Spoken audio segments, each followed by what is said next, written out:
Hello दोस्तों, good morning. मैं आपका दोस्त एफएम सॉल्यूशन आप लोगों के लिए लेकर आया हूँ।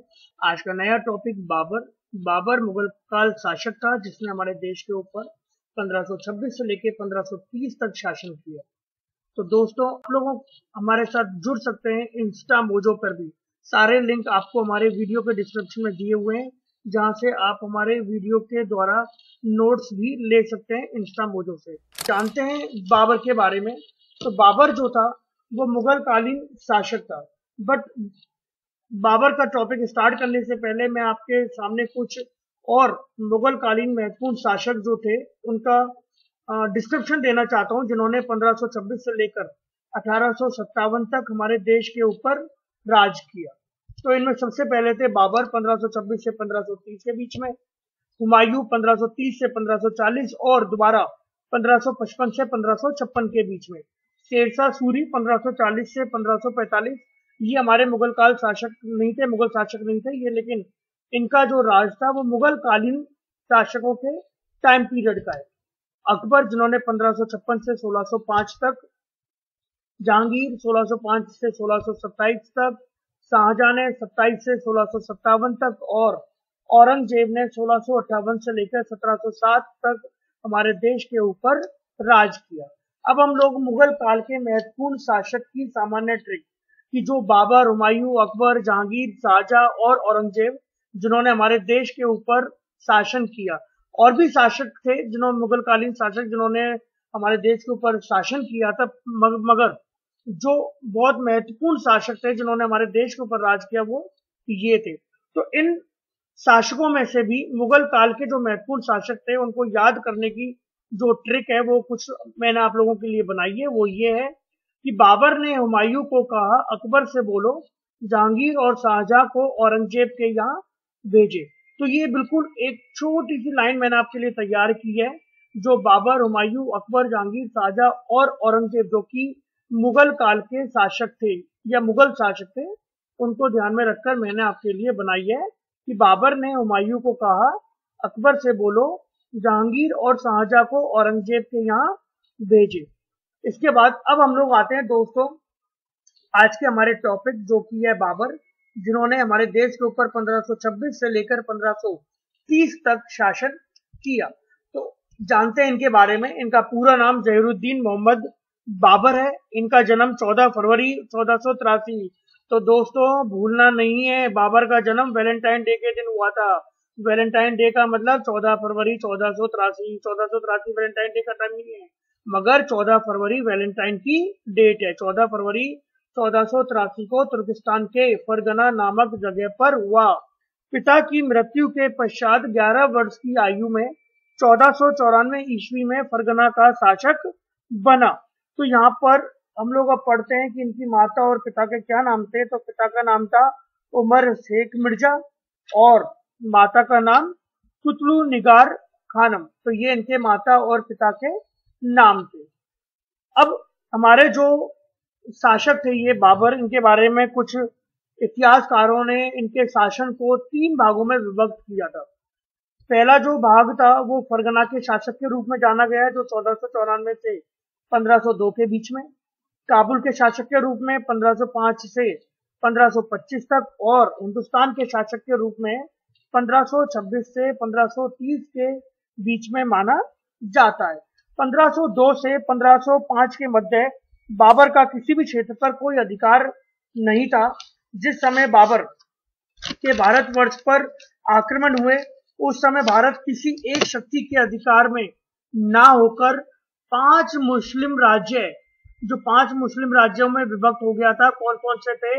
या इन्हीं का ही एक जो हमारा देश था वो 5 मुस्लिम राज्यों में बटा हुआ था। मालवा जो कि महमूद खिलजी द्वितीय संभालते थे, गुजरात मुजफ्फर शाह द्वितीय, दिल्ली इब्राहिम लोधी, बंगाल सुल्तान नुसरत शाह और बहमनी कलीमुल्ला शाह।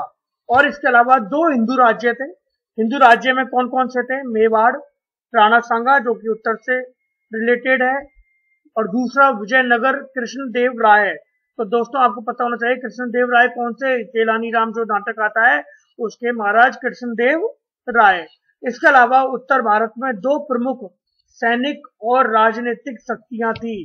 कौन कौन सी? दिल्ली, दिल्ली का मतलब बाबर, और मेवाड़ का मतलब राणा सांगा। अब हम लोग आते हैं कि इस समय उत्तर भारत में दो प्रमुख सैनिक शक्तियों के बारे में हमने आपको बता दिया कि जो मेवाड़ और दिल्ली के रूप में थी। राणा सांगा के द्वारा राजस्थान में पहली बार सभी राजपूतों को एकत्रित करके राजपूत संघ बनाया गया, और वो जो राजपूत संघ बनाया गया था उसका केवल और केवल एक अधिकार था, या हम बोल सकते हैं उसका एक ही लक्ष्य था कि दिल्ली पर अधिकार करना है। अब बाबर के बहुत महत्वपूर्ण युद्ध के बारे में हम लोग जानते हैं। जो बाबर का पहला युद्ध था पानीपत का युद्ध, जो कि बाबर और इब्राहिम लोदी के मध्य में हुआ। 21 अप्रैल 1526 को लड़ा गया। डेट नोट कर लीजिए, 21 अप्रैल 1526। इस युद्ध में ग्वालियर का राजा विक्रमजीत इब्राहिम लोदी के साथ लड़ा था। मध्यकाल का एकमात्र शासक जो युद्ध भूमि में मारा गया वो कौन था? इब्राहिम लोदी। अब इसके परिणाम क्या हुआ? इस युद्ध के पश्चात अफगान शासन छिन्न-भिन्न हो गया, भारत में मुगल साम्राज्य की स्थापना हो गई, और इस युद्ध में बाबर ने तुलुगमा पद्धति का उपयोग किया। तुलुगमा नहीं, तुलुगमा पद्धति का उपयोग किया। दूसरा था खानवा का युद्ध, जो कि 16 मार्च 1527 को बाबर और राणा सांगा, जो मेवाड़ से रिलेटेड थे उत्तर में, के मध्य लड़ा गया। इस युद्ध में बाबर ने जिहाद का नारा दिया, जिसका मतलब है धर्मगुरु।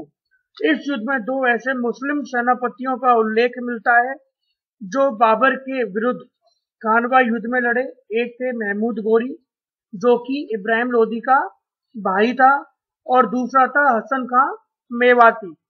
इस युद्ध के पश्चात बाबर की शक्ति का केंद्र काबुल की जगह कहां पे हो गया? दिल्ली में हो गया। और इसकी विजय के जो दो कारण थे वो थे तोपखाना पद्धति और तुलुगमा पद्धति। अब आते हैं दोस्तों हम लोग तीसरे युद्ध की तरफ, जो कि चंदेरी का युद्ध है, और जनवरी 1528 में मेदिनी राय के साथ लड़ा गया और बाबर विजयी हुआ। चौथा युद्ध है घाघरा का युद्ध, जो कि 6 मई 1529 को बाबर और महमूद लोदी और नुसरत शाह के मध्य लड़ा गया, और परिणाम स्वरूप बाबर इस युद्ध में भी विजयी हुआ, और यह युद्ध बाबर का भारत में अंतिम युद्ध माना जाता है। तो यहाँ दोस्तों मैंने आपके लिए कुछ एक ट्रिक बनाई है इन पानीपत का युद्ध, खानवा का युद्ध, चंदेरी और घाघरा का युद्ध, जो कि बाबर ने इब्राहिम लोदी, राणा सांगा, मेदिनी राय और महमूद लोदी तथा नुसरत शाह के साथ लड़े थे। इन युद्धों को मैंने एक ट्रिक के साथ आपको याद कराने की कोशिश की है।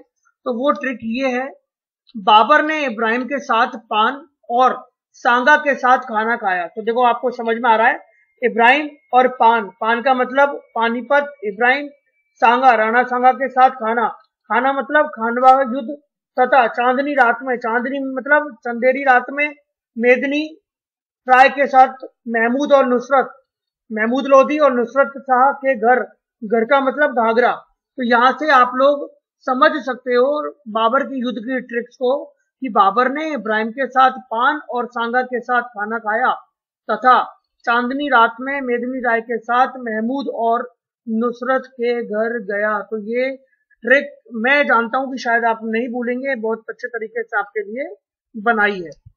अब हम देखते हैं बाबर का साहित्य में क्या योगदान रहा है। बाबरनामा बहुत फेमस है बाबर के लिए, जो बाबर ने लिखा था तुर्की भाषा में, और इसी बाबरनामा को तुजुक एक बाबरी नाम दिया गया, जो कि अब्दुल रहीम खाना ने लिखा था, और उसने बाबरनामा को फारसी में अनुवाद किया था। मुवायन पद शैली के जनक बाबर को मुवायन पद शैली का जनक भी माना जाता है। और मुवायन क्या है? बाबर की कविताओं का एक संग्रह है मुवायन। महत्वपूर्ण तथ्य बाबर की जीवन काल को लेके या बाबर के शासन काल को लेके आपको बताने की कोशिश कर रहा हूँ इस वीडियो के माध्यम से। तो वो क्या महत्वपूर्ण तथ्य हैं? बाबर ने अपने युद्धों में तुलुगमा पद्धति जो कि उज़्बेकों से सीखी, तोपखाना पद्धति जो कि बाबर ने तुर्की से सीखी, और ये दोनों पद्धति उसने सामान्यतः रूप से पानीपत और खानवा के युद्ध में यूज में लिया। रिजर्व सेना जो कि इराक से सीखी, और बाबर की जो मृत्यु हुई थी वो 26 दिसंबर 1530 को आगरा में इसकी मृत्यु हो गई थी। तो दोस्तों, जन्म इनका जो हुआ था वैलेंटाइन डे के मौके पर हुआ था 14 फरवरी को, और जो मृत्यु हुई थी वो क्रिसमस डे से एक दिन बाद 26 दिसंबर को हुई थी। तो मैं जानता हूं कि शायद ये दो डेट ऐसी हैं जो आप नहीं भूलोगे। और इनको इनकी इच्छा के अनुसार इनको काबुल में दफनाया गया था, और बाबर के मकबरे का निर्माण हुमायूं ने इनकी मृत्यु के बाद करवाया था। तो दोस्तों, धन्यवाद। आज के वीडियो में आप लोगों के लिए हम लोग लेकर आए थे मुगल काल शासक बाबर, जिन्होंने हमारे देश के ऊपर 1526 से 1530 के मध्य युद्ध किया, राज किया। यहाँ आपको हमारे चैनल से रिलेटेड कुछ इंफॉर्मेशन आपको दी हुई है। आप हमारे चैनल के साथ जुड़ सकते हैं इट्स सम सॉल्यूशन यूट्यूब पर, टेलीग्राम पर भी इट्स सम सॉल्यूशन, और कांटेक्ट कर सकते हैं आप लोग हमारे साथ itsomesolutions@gmail.com। तो दोस्तों, अगर आपको आज का लेक्चर अच्छा लगा तो प्लीज आप हमारे चैनल को सब्सक्राइब कीजिए, और इस लेक्चर को ज्यादा से ज्यादा लाइक और शेयर कीजिए, ताकि हमें मोटिवेशन मिलता रहे और हम आप लोगों के लिए नए से नया लेक्चर आप लोगों के लिए लाते रहें। Thank you.